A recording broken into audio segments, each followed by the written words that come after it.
Salut tout le monde! Aujourd'hui on se retrouve dans une nouvelle vidéo qui va être un tuto pour savoir comment seller un cheval et comment le brider.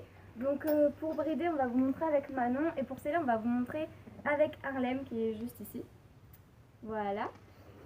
Du coup normalement ça devrait être moi qui va tout vous montrer mais ça peut peut-être aussi être Luana, donc voilà, on verra. Donc on va commencer tout de suite avec pour filer...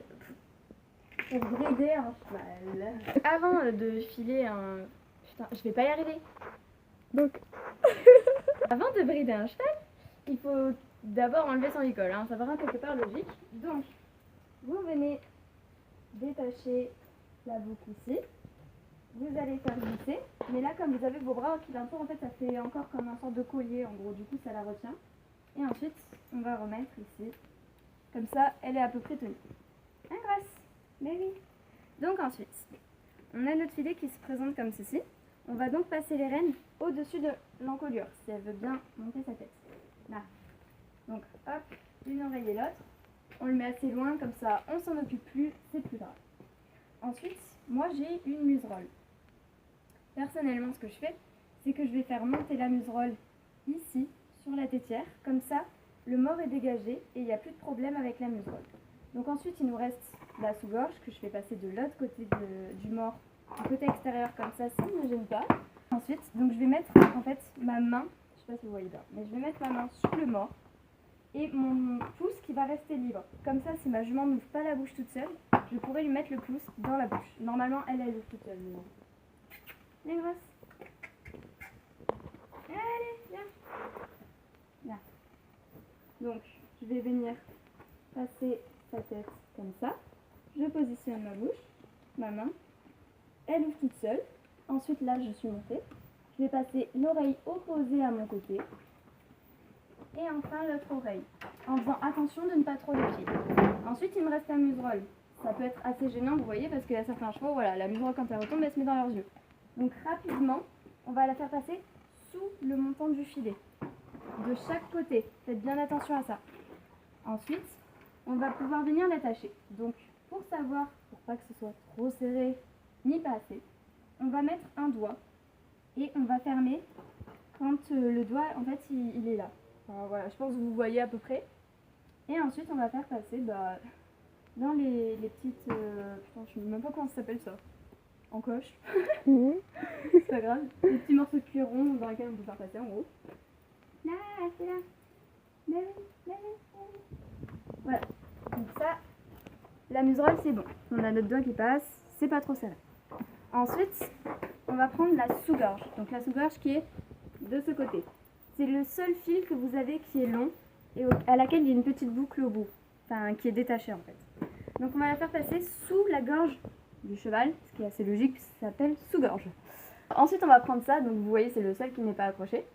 Et on va faire passer donc dans la boucle.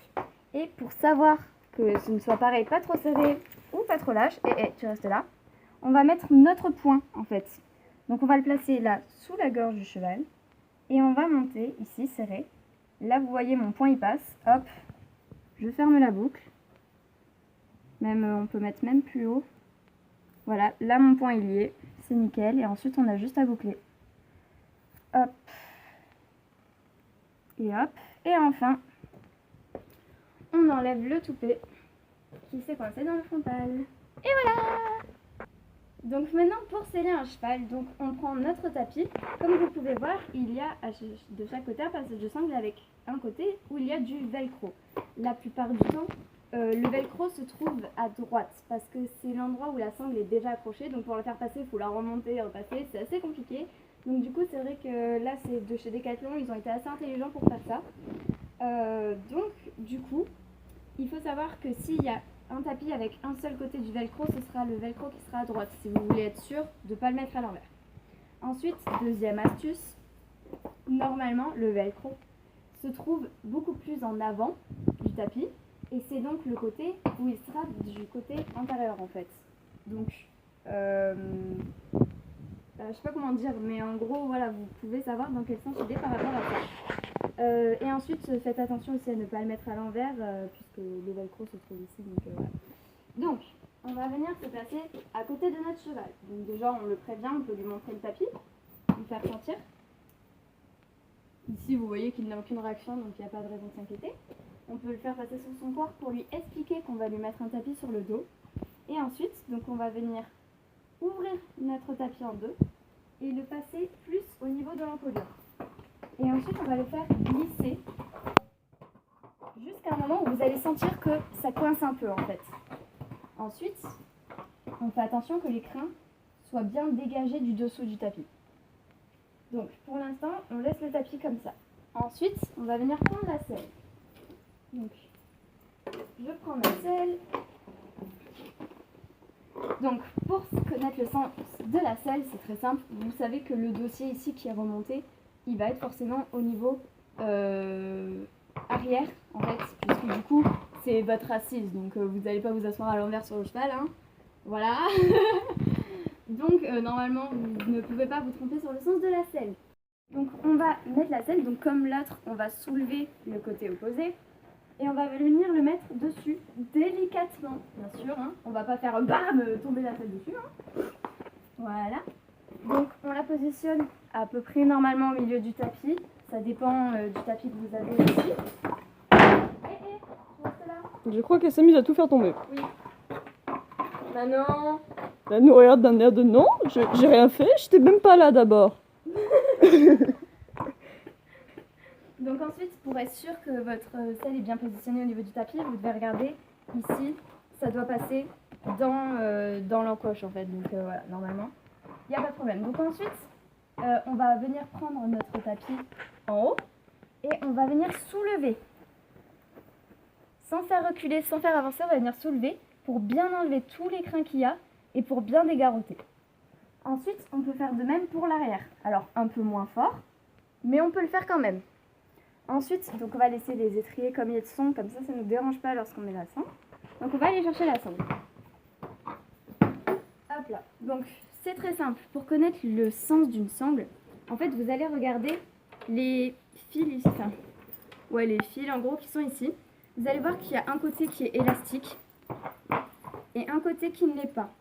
Pour être sûr de ne pas vous tromper, vous savez que le côté qui n'est pas élastique est à droite. Voilà. Donc, on va se mettre à droite de notre cheval, du coup, pour commencer. Donc ensuite, vous pouvez voir qu'on a 3 lanières. Il faut savoir que la lanière du milieu, on ne l'utilise pas, d'accord? C'est uniquement pour, avec les lanières de gauche et de droite qu'on va utiliser.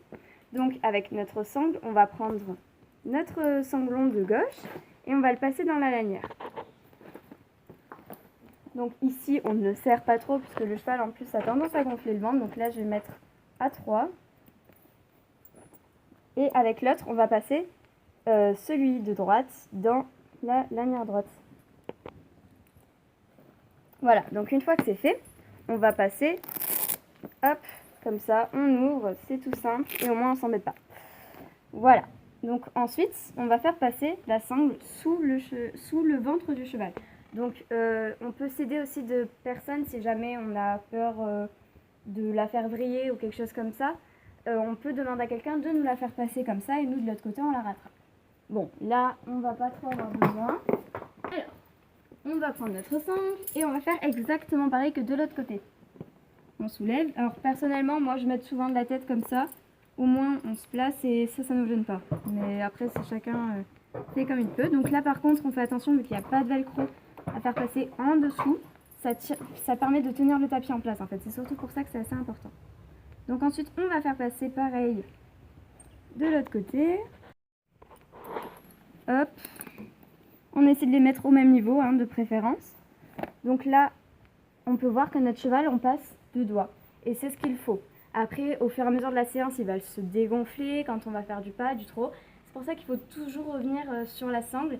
Et pour savoir quand vous êtes à cheval, tout simplement vous passez vos 2 doigts et vous voyez si on peut en passer plus ou pas. Voilà, si on passe ça pile poil, c'est qu'on n'a pas besoin de ressangler.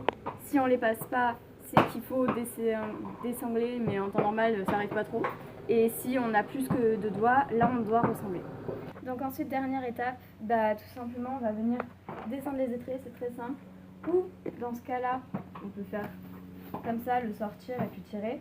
Personnellement, moi quand il est comme ça, je m'embête pas, je fais ça. Voilà, tout simplement. Efficace. Et ensuite, on a juste à passer ça dans la petite encoche, mais ça, c'est pas obligatoire, donc c'est à vous de voir aussi. Il y a certaines selles où, quand on va le mettre comme ça va être gênant à ce niveau-là, donc du coup, on ne le fait pas. Et d'autres où c'est pas gênant, donc on le fait plus pour l'esthétique et surtout pour pas que ça embête ici au niveau de la jambe.